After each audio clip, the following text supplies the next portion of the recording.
الحمد للہ رب العالمین والصلاة والسلام علی اشرف الانبیاء والمرسلین وعلی آلہ واصحابہ اجمعین۔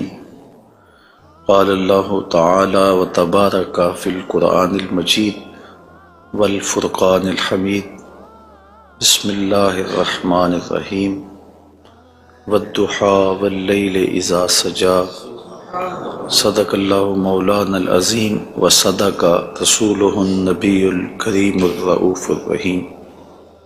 اللہم نور قلوبنا بالقرآن وزین اخلاقنا بالقرآن وادخلنا الجنة بالقرآن ونجنا من النار بالقرآن۔ قال اللہ تعالی وتبارک فی شان حبیبہ مخبرا وآمرا ان اللہ وملائکتہ یصلون علی النبی یا ایہا الذین آمنوا صلوا علیہ وسلموا تسلیما۔ الصلاة والسلام علیک یا نبی الرحمہ وعلی آلک واصحابک یا رسول الملاحمہ۔ الصلاة والسلام علیک یا رسول اللہ وعلی آلک واصحابک یا محبوب رب العالمین۔ تمام حمد و ثنا، تعریف و توصیف اللہ جل مجدہ الکریم کی ذات بابرکات کے لیے، جو خالق کائنات بھی ہے اور مالک شاشہات بھی۔ اللہ جل وعلا کی حمد و ثنا کے بعد رسول رحمت، شفیع معظم، نبی محتشم، اللہ کے پیارے، امت کے سہارے، رب کے محبوب، دانائے غیوب، مالک رقاب امم، فخر عرب و عجم، والی کون و مکان، سیاہ لا مکان، سید انس و جاں، سرور لالا رخاں، نیر تاباں، سر نشین مہوشاں، ماہ خوباں، شہنشاہ حسینہ، تتمہ دوراں، سرخیل زہرہ جمالاں، جلوہ صبح ازل، نور ذات لم یزل، باعث تکوین عالم، فخر آدم و بنی آدم، نیر بطہا، رازدار ما اوہا، شاہد ما طغا، صاحب علم نشرہ، معصوم آمنہ احمد مجتبیٰ، حضرت محمد مصطفیٰ صلی اللہ علیہ وآلہ وسلم کے حضور ناز میں اپنی عقیدتوں، ارادتوں اور محبتوں کا خراج پیش کرنے کے بعد، عالی مرتبت محتشم سامعین، السلام علیکم ورحمۃ اللہ وبرکاتہ۔ ماہ نور ربیع الاول اپنی تمام تر رعنائیوں کے ساتھ جلوہ گر ہوا جا رہا ہے، اور ہم حضور نبی رحمت صلی اللہ علیہ وآلہ وسلم کے شمائل پر کچھ باتیں آپ کے سامنے رکھنا چاہ رہے ہیں۔ اللہ تعالی کلمات حق زبان پہ جاری فرمائے، اور حضور کے جمال جہاں آرا کی برکتوں سے ہماری روحوں میں نکھار پیدا فرمائے۔ علماء نے لکھا ہے کہ حضور کے حلیہ شریف کو بیان کرنے سے دلوں میں حضور کی محبت پیدا ہوتی ہے، اور سننے والوں کو، بیان کرنے والوں کو حضور کا پیار ملتا ہے، حضور کی محبت ملتی ہے، اور اس کی برکت سے حضور کے دیدار کی دولت بیدار بھی نصیب ہو جاتی ہے۔ ہماری آرزو ہے کہ ہم آقا و مولا حضور ختم المرتبت صلی اللہ علیہ وآلہ وسلم کے شمائل کا درس سنیں، بیان کریں، ہماری بھی قسمت جاگے، زندگی میں وہ شب بھی آئے کہ آنکھیں بند ہوں اور مقدر جاگ اٹھے، اور میں سو جاؤں یا مصطفیٰ کہتے کہتے، کھلے آنکھ صلی اللہ کہتے کہتے۔ باقی جہاں تک حضور کے شمائل کو بیان کرنے کا حق ہے، وہ کوئی بھی نہیں کر سکتا۔ ہم تو 14 صدیوں کے فاصلے پہ ہیں۔ جن لوگوں نے حضور کو دیکھا، وہ بھی حضور علیہ السلام کا حلیہ بیان کرنے سے اپنے آپ کو قاصر سمجھتے ہیں۔ فرماتے ہیں ہمارے میں طاقت نہیں کہ ہم حضور کا حلیہ بیان فرمائیں۔ چند اصحاب نے حضور کا حلیہ بیان کیا، بلکہ صحابہ ایک دوسرے سے پوچھتے تھے حضور کیسے تھے؟ میاں تم نے نہیں دیکھا؟ کہا دیکھ کر بھی نہیں دیکھا۔ ہمت ہی نہیں تھی کہ حضور کے جمال جہاں آرا کو آنکھ بھر کے دیکھ سکے۔ جن لوگوں نے حضور کا حلیہ بیان کیا ہے یہ وہ لوگ ہیں جنہوں نے یا تو حضور کو بچپن میں دیکھا ہے یا بہت قریب رہے ہیں اور حضور کو سوئے ہوئے دیکھا ہے، تو وہ حضور کا حلیہ بیان فرماتے ہیں۔ حضرت حسان بن ثابت رضی اللہ تعالی عنہ حضور کا حلیہ بیان فرماتے ہیں، کہتے ہیں کہ میں جو حضور کے شمائل کو تمہارے سامنے رکھتا ہوں تو اس کی وجہ یہ ہے کہ مجھے حضور کو دیکھنے کا ایک طریقہ آ گیا تھا، اور وہ یہ کہ فلما نظرت الی انوارہ فودعت کفی علی عینی خوفا من ذہاب بصری، تو میں اپنی آنکھوں پہ انگلیاں رکھ کے انگلیوں کی اوٹ سے حضور کے چہرے کو دیکھتا تھا کہ حضور کے جلووں کی چمک سے میری آنکھوں کی بینائی نہ جاتی رہے۔ یہ کون کہہ رہے ہیں؟ حضرت حسان بن ثابت رضی اللہ تعالی عنہ۔ اور آپ سارے اچھی طرح جانتے ہیں کہ حضرت حسان بن ثابت شاعر ہیں، اور شاعر حسن دیکھنے میں بڑا دلیر ہوتا ہے، اور وہ جو شاعر ہے اور حسن دیکھنے میں دلیر ہے وہ بھی آنکھوں پہ انگلیاں رکھ کے دیکھ رہا ہے، اور ابھی یہ حسن ظاہر نہیں ہوا۔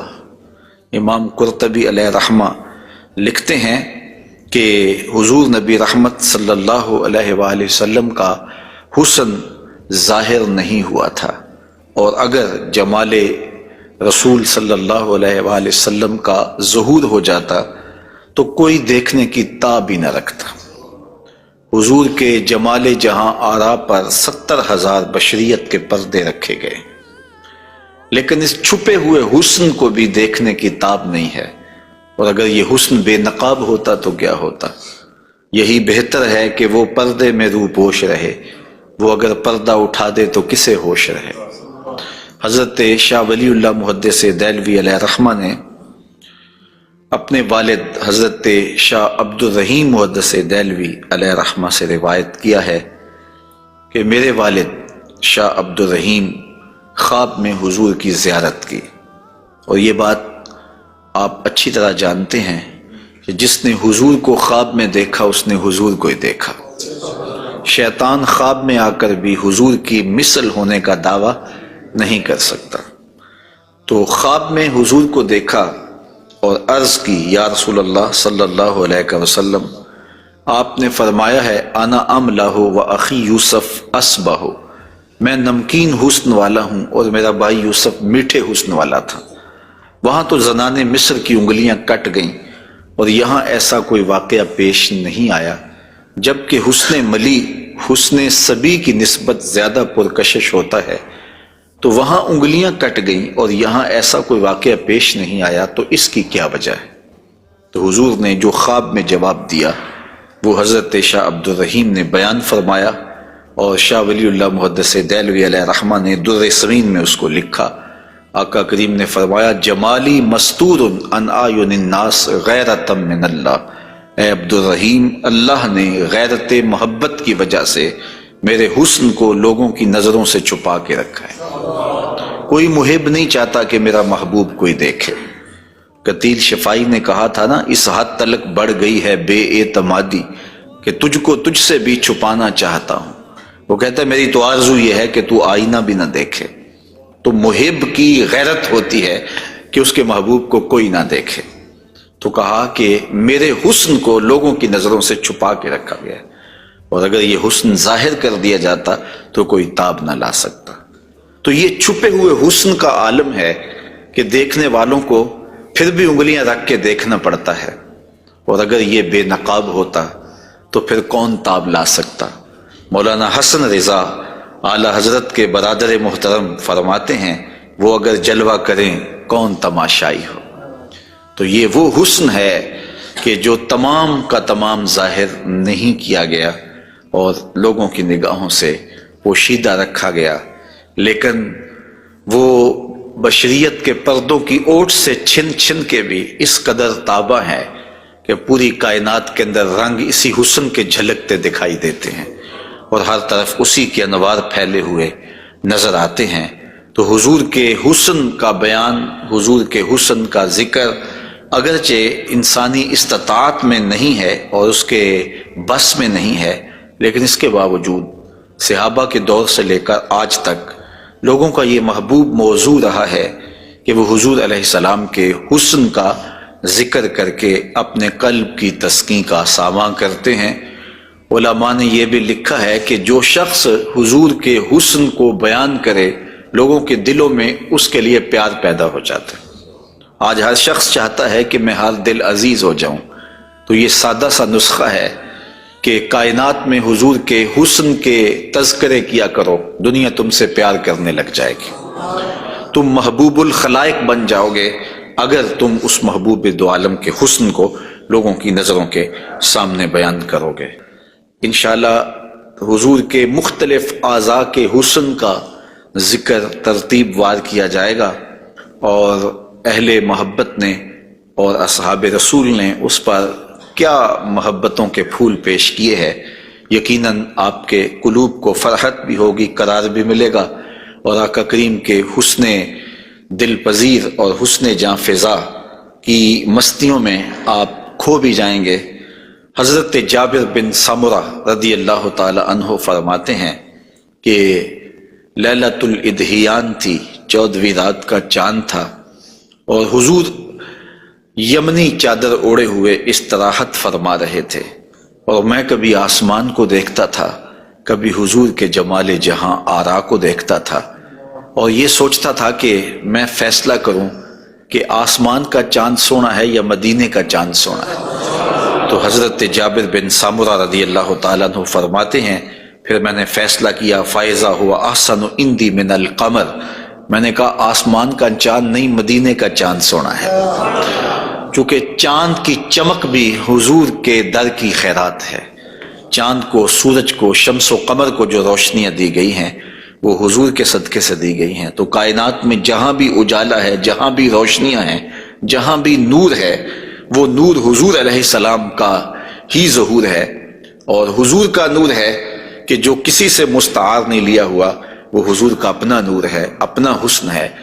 علامہ بوصیری علیہ رحمہ نے کتنی خوبصورت بات کہی، منزہ عن شریک فی محاسنہ فجوہر الحسن فیہ غیر منقسم، کہ حضور اپنے محاسن میں، اپنے کمالات میں کسی شریک سے منزہ ہیں، اور آپ کا جوہر حسن جو ہے وہ غیر منقسم ہے۔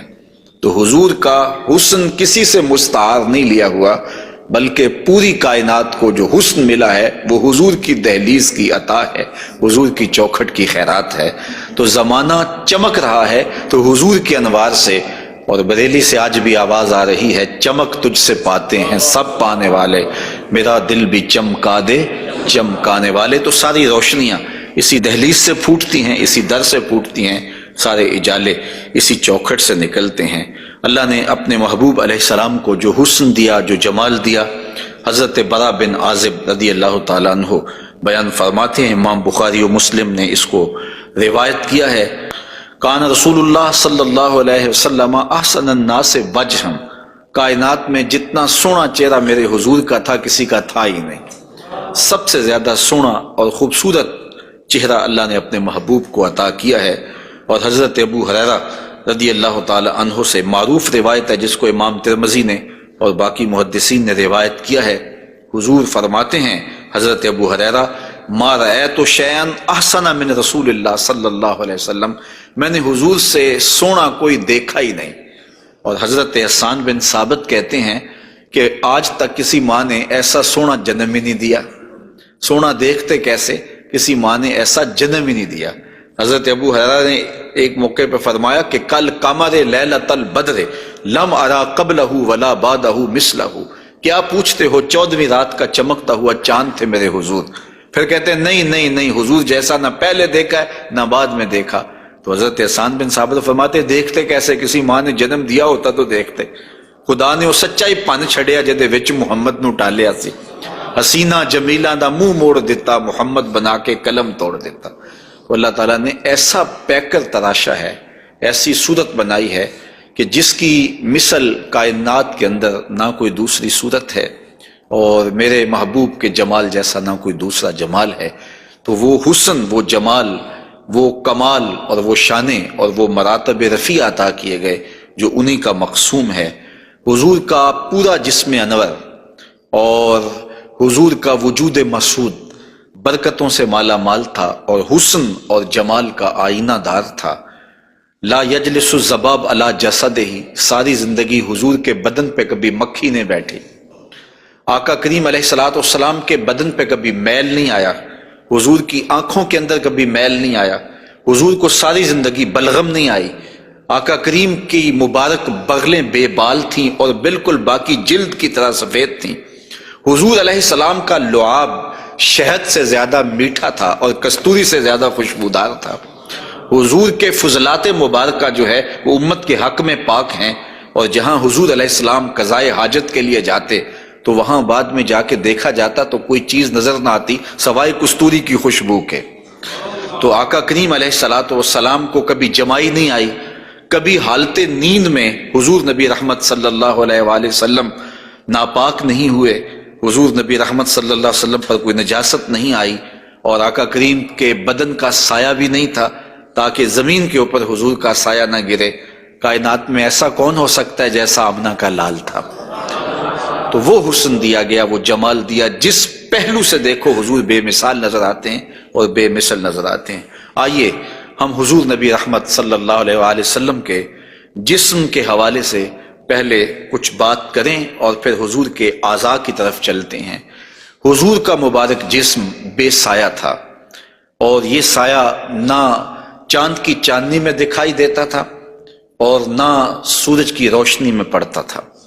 حضرت ذکوان رضی اللہ تعالی عنہ روایت کرتے ہیں، فرماتے ہیں کہ ان رسول اللہ صلی اللہ علیہ وسلم لم یکن یرا لہ ظل فی شمس ولا قمر، حضور کا سایہ نہ سورج کی روشنی میں ہوتا تھا اور نہ چاند کی چاندنی میں ہوتا تھا۔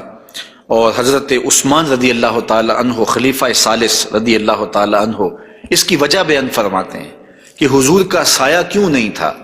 فرماتے ہیں ان اللہ ما اوقع ظلک علی الارض لئلا یدع انسان قدمہ علی ذلک الظل، اللہ تعالیٰ نے محبوب کا سایہ زمین پہ اس لیے نہیں پڑنے دیا کسی انسان کا قدم محبوب کے سائے پہ نہ آ جائے۔ اللہ اکبر۔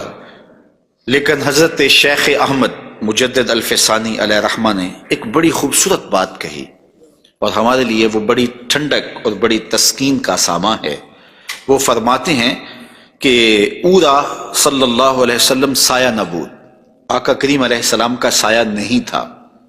در عالم شہادت، اس عالم شہادت میں حضور کا سایہ نہیں تھا، اور یہ بات ثابت ہے، اور تقریباً تمام مکاتیب فکر کے لوگ، ایک دو مکتبہ فکر کے علاوہ باقی سارے اس بات کو تسلیم کرتے ہیں۔ رشید احمد گنگوہی نے بھی یہ بات لکھی ہے، امداد السلوک کے اندر یہ روایت موجود ہے کہ بتواتر ثابت شد کہ حضرت علی سایہ نہ داشتن۔ وہ کہتے ہیں کہ یہ بات تواتر کے ساتھ ثابت ہے کہ جناب صلی اللہ علیہ وسلم کا سایہ نہیں تھا۔ تو حضرت شیخ فرماتے ہیں کہ عالم شہادت میں حضور کا سایہ نہیں تھا۔ شیخ احمد مجدد الفسانی، کیوں سایہ نہیں تھا؟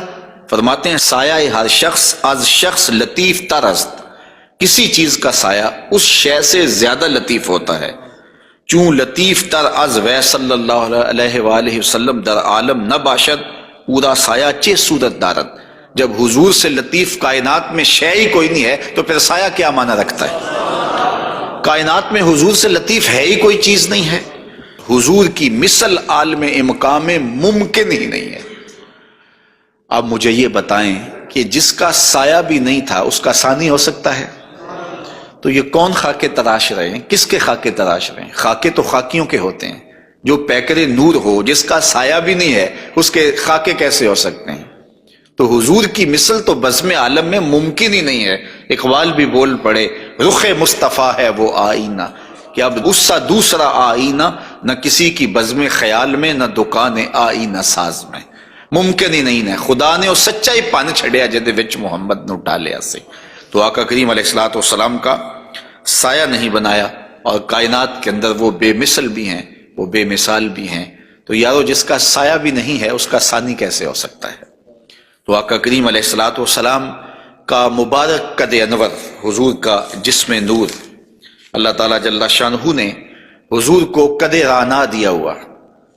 امیر خسرو نے کہا تھا نا، پری پیکر نگارے سرو قد لالا رخسارے، سراپا آفتے دل بود شب جائے کہ من بودم، خدا خود میرے مجلس بود اندر لا مکان خسرو، محمد شم محفل بود شب جائے کہ من بودم۔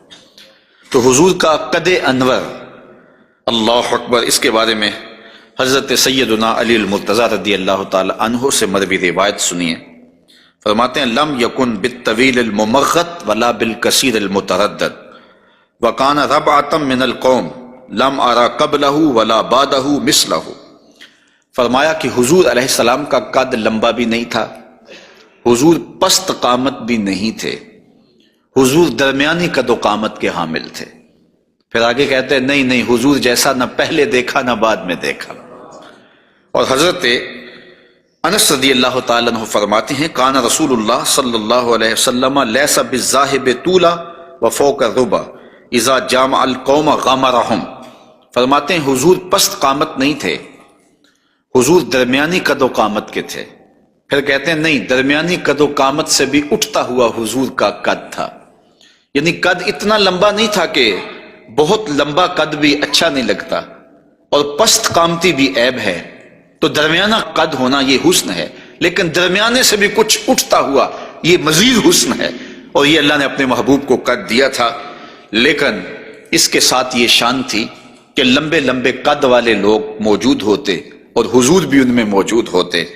اذا جامع القوم غمرہم، جب حضور تشریف فرما ہوتے تو حضور سب سے اونچے دکھائی دیتے، قد درمیانہ تھا لیکن دکھائی اونچے دیتے۔ علماء نے اس کی تشریح میں لکھا ہے کہ حضور علیہ الصلوۃ والسلام کا یہ معجزہ تھا، یہ شان تھی، یہ نبوی وجاہت تھی کہ حضور سب سے اونچے دکھائی دیتے تھے۔ ام معبد جو حضور کا حلیہ بیان کرتی ہیں، اور انشاءاللہ ان سے مروی روایت اور ان کا تفصیلی واقعہ ہم آگے چل کے بیان بھی کریں گے، تو وہ حضور کے قد پر کہتی ہیں غصن بین غصنین، دو شاخوں کے درمیان اٹھتی ہوئی جیسے شاخ ہوتی ہے، اس طرح حضور کا قد رانا تھا۔ تو آقا کریم علیہ السلام کا قد، اللہ اکبر۔ حضرت انس سے ایک اور روایت سن لیجئے، وہ فرماتے ہیں کان رسول اللہ صلی اللہ علیہ وآلہ وسلم احسن الناس قواما و احسن الناس وجہا، کہتے ہیں جیسی قد و قامت میرے حضور کی تھی، کائنات میں اتنا سونا قد کسی کا نہیں، اور جتنا سونا چہرہ میرے حضور کا تھا ایسا سونا چہرہ کسی کا نہیں ہے۔ قد بھی سونا اور چہرہ بھی سونا، اور زمانے میں اتنا سونا رب نے کوئی پیدا ہی نہیں کیا، چونکہ سب سے حسین سب سے جمیل اپنے محبوب کو بنایا۔ لکھاں آئے لوگ زمانے تے محبوب خدا جیا کوئی نہیں، لکھاں سونے بن بن بیندے نے اودی خاکے پا جیا کوئی نہیں۔ جو حسن انہیں دیا، جو جمال انہیں دیا، وہ انہی کی خوبی ہے۔ حضور نبی رحمت صلی اللہ علیہ وآلہ وسلم کے قدموں کے حسن کا ذکر کرتے ہیں۔ حضرت نبی رحمت صلی اللہ علیہ وآلہ وسلم کے مبارک قدموں کی جو ہتھیلیاں تھیں وہ پرگوشت تھیں، اور انگلیاں قوی بھی تھیں، مضبوط تھیں اور خوشنما تھیں، اور مبارک تلوے گہرے تھے اور صاف تھے، نرم تھے اور چکنے تھے۔ اگر ان پر پانی ڈالا جائے تو پانی بہہ جاتا، اور جب آقا کریم چلتے تو حضور ایسے لگتا جیسے بلندی سے نیچے اتر رہے ہیں۔ وقار کے ساتھ حضور قدم زور کے ساتھ اٹھاتے اور وقار کے ساتھ آگے بڑھاتے، اور یوں محسوس ہوتا کہ جس طرح بلندی سے حضور نیچے کی طرف آ رہے ہیں۔ آقا کریم علیہ الصلوۃ والسلام بہت تیز چلتے نہیں تھے، لیکن ایسے لگتا تھا جس طرح زمین حضور کے لیے لپیٹ دی گئی ہے، اور اگر لوگ حضور کے ساتھ چلنا چاہتے تو حضور کے ساتھ چل نہیں سکتے تھے۔ اللہ نے اپنے محبوب کو وہ رفتار عطا فرمائی، زمین بھی سمیٹ دی گئی تھی حضور کے لیے، اور وقت بھی سمیٹ دیا گیا تھا حضور کے لیے۔ اور آقا کریم علیہ الصلوۃ والسلام کے قدم مبارک کی انگلیاں وہ بڑی خوبصورت تھیں، لیکن جو درمیان والی انگلی ہے وہ انگلی باقی انگلیوں سے زیادہ قد آور تھی، لمبی تھی۔ آئیے ذرا اس انگلی کا حال حضرت میمونہ بنت کردم رضی اللہ تعالی عنہا سے سنیے۔ یہ ایک صحابیہ ہیں جو اپنے والد گرامی کے ساتھ حضور کی خدمت میں حاضر ہوئیں۔ تو ان کے والد گرامی نے حضور سے کوئی بات پوچھی، اور آقا کریم اس وقت ناقہ کے اوپر، اونٹنی کے اوپر سوار تھے، تو ان کا جی چاہا کہ میں حضور کا دیدار کروں، لیکن حضور کے چہرے کی وجاہت نے ان کو حضور علیہ الصلوۃ والسلام کے چہرے کی جانب آنکھ بھر کے دیکھنے نہ دیا، تو کہا اب آئی ہوں تو حضور کے مبارک پاؤں کو دیکھنے لگی۔ تو حضرت میمونہ بنت کردم فرماتی ہیں فما نسیتو فی ما نسیتو طول اصبع قدمہ السبابہ علی سائر اصابعہ، کہا مدت ہو گئی ہے میں نے حضور علیہ السلام کو دیکھا تھا، اور حضور کے مبارک پاؤں کی انگلیوں میں سے جو درمیان والی انگلی ہے، اس انگلی کا جو قد باقی انگلیوں سے تھوڑا سا لمبا تھا، آج تک میری آنکھوں سے وہ حسن نہیں ہٹتا ہے، وہ حسن ہی زائل نہیں ہوتا ہے، اب تک میری نگاہوں میں وہی جلوے ہیں کہ حضور علیہ السلام کی انگلی جو ہے وہ باقی انگلیوں کی نسبت جو ہے وہ زیادہ درمیان والی انگشت سبابہ جو تھی وہ زیادہ لمبائی میں تھی۔ تو حضرت میمونہ بنت کردم ابھی تک اس انگلی کے حسن میں کھوئی ہوئی ہیں۔ مجھے بتاؤ جس کی انگلی، پاؤں کی انگلی اتنی حسین ہے، اس کی آنکھیں کتنی حسین ہوں گے؟ وہ کیا کسی نے کہا نا کہ قدموں میں جبیں کو رہنے دو، چہرے کا تصور مشکل ہے، قدموں پہ جبیں کو رہنے دو، چہرے کا تصور مشکل ہے، جب چاند سے بڑھ کر ایڑی ہے رخسار کا عالم کیا ہوگا۔ یہ تو انگلی کا حسن ہے کہ میمونہ بنت کردم ساری زندگی یہی احساسہ ہے، لوگوں کو بتاتی ہیں کہ لوگوں میں نے حضور کی انگلی دیکھی ہوئی ہے۔ تو جس نے حضور کے قدم انور کی انگلی کی زیارت کی ہے وہ تو ناز کرے، اور پھر اس عائشہ صدیقہ محبوب کائنات کی قسمت پہ ناز نہ کریں جن کی آغوش میں حضور کا سر انور ہوتا تھا۔ تو حضرت میمونہ بنت کردم رضی اللہ تعالی عنہا فرماتی ہیں کہ میں ابھی تک اس انگلی کے جمال کو بھول نہیں پائی۔ آقا کریم علیہ الصلوۃ والسلام کے قدموں کے بارے میں آتا ہے کہ کان رسول اللہ صلی اللہ علیہ وسلم احسن البشر قدما، کائنات میں جتنے سونے قدم میرے حضور کے تھے اتنے سونے قدم بھی کسی کے نہیں تھے۔ حضرت انس اور حضرت ابو ہریرہ اور ہند بن ابی حالہ رضی اللہ تعالیٰ عنہ حضور کے قدموں کے بارے میں شسن القدمین، اور حضرت امام ترمذی نے مسیح القدمین کے لفظ بولے ہیں کہ نرم آپ کے قدم تھے، اور آپ کے قدم جو ہے وہ چمکدار تھے، روشن تھے، آپ کے قدم پرگوشت تھے، اور آپ کے مبارک پاؤں خوبصورت تھے۔ اور تلوے جو تھے اس کے بارے میں دو روایات ہیں، ایک روایت یہ ہے کہ اخمسان، اور ایک روایت کے اندر لفظ ہیں لیس لہا اخمس، کہ جو تلوے ہیں وہ درمیان سے جو ہیں وہ پرگوشت تھے، اور ایک ہے کہ درمیان سے پرگوشت نہیں تھے۔ تو یہ دو روایات کی تطبیق کیسے ہوگی؟ بعض نے کہا کہ حضور کے مبارک تلوے جو تھے وہ درمیان سے پرگوشت نہیں تھے، اور بعض نے کہا کہ بالکل درمیان سے پرگوشتی تھے اور بالکل سیدھے تھے۔ علماء نے کہا کہ درمیان سے خلا تو تھا، لیکن جب حضور قدم رکھتے تھے تو آقا کریم علیہ السلام قدم جو ہے وہ پوری طرح جماؤ کر کے رکھتے تھے، اور جب وہ نقش بنتا تھا تو وہ نقش پورا بنتا تھا۔ اور یہاں محدثین نے کمال کر دی، کہا رب نے یہ نہیں چاہا کہ میرے محبوب کے تلووں کا نقش ناتمام بنے، نقش پورا بنتا تھا۔ تو جنہوں نے نقش کو دیکھ کر تلووں کا اندازہ لگایا انہوں نے کہا کہ نہیں، وہ تلوے بالکل برابر تھے اس لیے کہ نقش پورا بنتا تھا، اور جنہوں کو تلوے دیکھنے کی سعادت نصیب ہو گئی تو انہوں نے کہا نہیں، ہم نے دیکھے ہیں کہ جو ہے وہ درمیان میں جو ہے وہ کم گوشت تھا اور اطراف میں گوشت زیادہ تھا۔ تو صحابہ نے حضور کے تلووں کے بارے میں یہ رائے بیان فرمائی ہے۔ حضرت ابو ہریرہ رضی اللہ تعالی عنہ فرماتے ہیں انہ صلی اللہ علیہ وسلم کان اذا مشى علی الصخر غاصت قدماہ فیہ، جب کبھی آپ ننگے پاؤں چلتے کسی پتھر کے اوپر، کسی چٹان کے اوپر، تو وہ چٹان اور پتھر حضور کے لیے نرم ہو جاتے، اور آقا کریم علیہ السلام کے مبارک قدم جو ہے اس پتھر کے اندر جو ہے وہ دنس جاتے اور نشان بن جاتے۔ جس طرح مقام ابراہیم پہ آپ دیکھ سکتے ہیں کہ حضرت اسماعیل علیہ السلام کے قدموں کے نشانات اس پتھر نے محفوظ کر لیے، تو یہ پتھر جن پتھروں پہ حضور چلتے تھے وہ اپنی چھاتی پہ حضور کے تلووں کے نشان محفوظ کر لیتے تھے۔ سلطان قاتبائی نے باقاعدہ ایک ایسا پتھر جس پر حضور کے قدموں کے نشانات موجود تھے وہ 20,000 دینار میں اس زمانے میں خریدا، اور خرید کے ساری زندگی اپنے پاس رکھا، اور مرنے سے قبل وصیت کی کہ جب میں مر جاؤں تو یہ پتھر میری قبر کے سرہانے لگانا۔ علامہ خفاجی علیہ رحمہ نسیم الریاض میں لکھتے ہیں کہ وہ پتھر آج بھی ان کی قبر کے سرہانے پہ لگا ہوا ہے، اور لوگ اس کو اپنے لیے اعزاز سمجھتے تھے، اور یہ وہ قدم ہیں کہ جہاں آتے اس جگہ کی قسمت جاگ پڑتی۔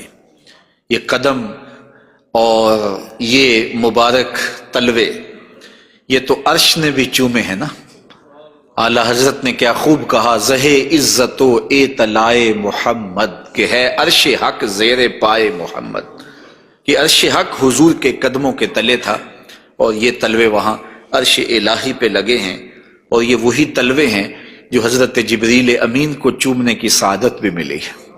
جب معراج کی شب حاضر ہوئے تو محبوب استراحت کر رہے تھے، تو جبریل عرض گزار ہوئے کہ محبوب تیرا نبی تو سویا ہے، تو آواز آئی یا جبریلو قبل قدمہ، میرے محبوب کے قدم چوم لے۔ تو جبریل امین نے حضور کے قدم چوم لیے، تو پھر کیا لطف آیا ہوگا۔ کسی نے تصور میں جبریل سے پوچھا کہ حضور کے قدم چومے تھے، تلیاں چومی تھیں، تو بتا کیا کیف ملا؟ تو اس نے زبان حال سے کہا، نہ جنت کی کلیوں میں دیکھا مزہ جو محمد کی تلیوں میں دیکھا۔ حضور علیہ السلام کے مبارک قدم جہاں پڑتے وہاں رحمتیں اور برکتیں ہی نازل ہوتی۔ ذی المجاز کی منڈی میں اپنے چچا کے ساتھ حضرت علی المرتضیٰ رضی اللہ تعالیٰ عنہ کے والد جناب ابو طالب کے ساتھ حضور جا رہے تھے، انہوں نے کہا کہ مجھے تو بڑی سخت پیاس لگی ہے۔ تو آقا کریم علیہ الصلوۃ والسلام نے سواری سے اتر کے زمین پر زور سے اپنا پاؤں مارا، تو جب آپ نے پاؤں مارا تو چشمہ پھوٹ پڑا، اور اپنے چچا سے کہا کہ یہاں پانی پی لیجیے گا۔ اور حضور علیہ الصلوۃ والسلام کی مبارک ایڑیاں جو ہیں ان کے بارے میں ہے کہ وہ کم گوشت تھیں، ان پر زیادہ گوشت نہیں تھا، اور آقا کریم علیہ الصلوۃ والسلام اس ایڑی کو بھی جہاں لگاتے وہاں حالات رحمتوں بھرے ہو جاتے۔ حضرت جابر رضی اللہ تعالی عنہ کا اونٹ تھا، ایک سفر میں وہ حضور کے ساتھ تھے کہ وہ تھک گیا اور اس سے چلا نہیں جاتا۔ حضور کی سواری گزری تو انہوں نے عرض کی، یا رسول اللہ صلی اللہ علیہ وسلم، یہ میرا اونٹ ہے اور تھک گیا ہے، اور میں قافلے کے ساتھ کیسے سفر کر سکتا ہوں؟ تو آقا کریم علیہ السلام نے اپنی ایڑی سے اس کو ٹھوکر لگائی، فناشطا حتی کانا لا یملک زمامہ، وہ اتنا تیز ہوا کہ پھر اس کی باگ سنبھالی نہیں جاتی تھی۔ کچھ عرصے کے بعد حضور حضرت جابر سے پھر ملے، اور حضور نے پوچھا کہ وہ تمہارے اونٹ کا کیا بنا؟ تو انہوں نے کہا بخیرن قد اصابت ہو برکتوں کا، حضور آپ کی برکت کی وجہ سے اب خیر ہی ہو گئی ہے۔ تو وہ تو اب سنبھالا نہیں جاتا ہے اور اتنا سریع و رفتار ہو گیا ہے۔ اور یہ بات آپ کبھی بھی بھول نہیں سکتے ہیں کہ حضور احد پہ تشریف لے گئے تھے، تو وہ حضور کے آنے کی خوشی میں جھوم اٹھا تھا، تو حضور نے ایڑی ہی ماری تھی، زور کے ساتھ ایڑی لگاتے ہوئے حضور نے کہا فَضَرَبَهُ بِرِجْلِهِ فَقَالَ اُثْبُتْ، حضور نے کہا کہ اے احد رک جا، تو جھوم رہا ہے جانتا نہیں، فَإِنَّمَا عَلَيْكَ نَبِيٌّ وَصِدِّيقٌ وَشَهِيدَانِ، تیرے اوپر ایک اللہ کا نبی ہے، ایک صدیق ہے اور 2 شہید ہیں۔ اور پھر فوراً اس کا زلزلہ تھم گیا۔ اعلیٰ حضرت بولے، ایک ٹھوکر سے احد کا زلزلہ جاتا رہا، رکھتی ہیں کتنا وقار اللہ اکبر ایڑیاں۔ تو یہ حضور علیہ الصلوۃ والسلام کے مبارک قدم تھے کہ جن کی برکات زمانے کو نصیب ہوئی، اور یہ وہ قدم تھے جنہیں چوم لینا صحابہ اپنے لیے سعادت سمجھتے تھے۔ حضرت ذرا وفد عبد القیس میں آئے تو پھر انہوں نے حضور کی خدمت میں عرض کی کہ ہم آپ کے قدم اور آپ کے ہاتھ چومنا چاہتے ہیں، اور وہ آگے بڑھے۔ وہ خود فرماتے ہیں فَنُقُبِّلُ یَدَ رسول اللہ صلی اللہ علیہ وسلم وَرِجْلَهُ، ہم نے حضور علیہ الصلوۃ والسلام کے ہاتھ بھی چومے، ہم نے حضور کے پاؤں بھی چومے۔ حضرت صہیب رضی اللہ تعالی عنہ فرماتے ہیں کہ رأیت علیٰ یقبل ید العباس ورجلہ، میں نے دیکھا کہ حضرت علی اپنے چچا عباس کے ہاتھ بھی چومتے تھے اور پاؤں بھی چومتے تھے، اور یہ کیوں چومتے تھے؟ اس کی وجہ ایک دیگر حدیث میں حضرت ثابت رضی اللہ تعالی عنہ حضرت انس کے پاس آئے اور انہوں نے آ کے حضرت انس سے پوچھا کیا تم نے اس ہاتھ کو حضور کے ہاتھ سے مس کیا ہوا ہے؟ تو حضرت انس نے کہا کیوں نہیں، یہ سعادت مجھے ملی ہے کہ ان ہاتھوں نے حضور کے وجود کے بوسے لیے ہیں اور حضور کے وجود کو چھوا ہے۔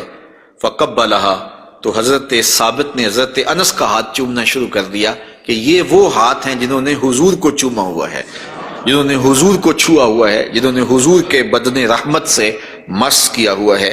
تو حضرت علی المرتضیٰ حضرت عباس کے ہاتھ چومتے تھے، تو آقا کریم علیہ الصلوۃ والسلام کے قدم بھی، حضور کے ہاتھ بھی صحابہ عقیدت سے چوم لیا کرتے تھے، اور یہ واقعات کبھی ہوتے تھے اور عقیدت کا یہ رنگ صحابہ کے ہاں پایا جاتا تھا۔ حضور نبی رحمت صلی اللہ علیہ وآلہ وسلم وہ قدم جو برکتوں کے لیے، رحمتوں کے لیے اگر کسی اونٹ پہ لگتے ہیں تو وہ تیز ہو جاتا ہے، اور اگر زمین پہ مارتے ہیں تو چشمہ پھوٹ پڑتا ہے، اور اگر پہاڑ پہ لگاتے ہیں تو اس کا زلزلہ رک جاتا ہے۔ ان قدموں پہ کھڑے ہو کے ساری رات عبادت میں گزار دیتے ہیں، حتی تتورم قدماہ، یہاں تک کہ حضور کے مبارک قدم سوج جاتے ہیں، اور اللہ کے یوں شکر گزار بندے بن کے اپنی زندگی حضور گزارتے ہیں۔ تو آقا کریم علیہ الصلوۃ والسلام کے مبارک قدم خوبصورت تھے، اور اس کی تلیاں بھی خوبصورت تھیں، قدموں کا حسن بے مثال تھا۔ اور آقا کریم علیہ السلام کی پنڈلیوں کے بارے میں، حضور کی پنڈلیوں کے بارے میں حضرت جابر بن سمرہ رضی اللہ تعالی عنہ سے مروی ایک روایت سنیے۔ فرماتے ہیں کان فی ساک رسول اللہ صلی اللہ علیہ وسلم حموشۃ، آقا کریم علیہ الصلوۃ والسلام کی مبارک جو پنڈلیاں تھیں وہ نرم و نازک، پتلی اور خوبصورت تھیں۔ اور آقا کریم کی پنڈلیوں کے بارے میں سراقہ بن مالک رضی اللہ تعالی عنہ نے جو کہا ہے وہ بڑی خوبصورت بات کہی ہے۔ آپ سمجھتے ہیں، آپ جانتے ہیں کہ جب حضور مکے سے ہجرت فرما کے مدینہ تشریف لے گئے تو 100 سرخ اونٹ انعام حضور کی گرفتاری کے لیے رکھا گیا۔ تو سراقہ بن مالک بھی حضور کو گرفتار کرنے کے لیے حضور کا پتہ اور حضور کی تلاش میں نکلا تھا اور حضور کو ڈھونڈ رہا تھا۔ خیر ایک مقام پہ حضور علیہ السلام سے ملاقات ہو گئی، تو یہ اپنے اس برے ارادے سے حضور کی طرف بڑھا تو اس کا اونٹ جو ہے وہ گھٹنوں تک زمین میں دنس گیا۔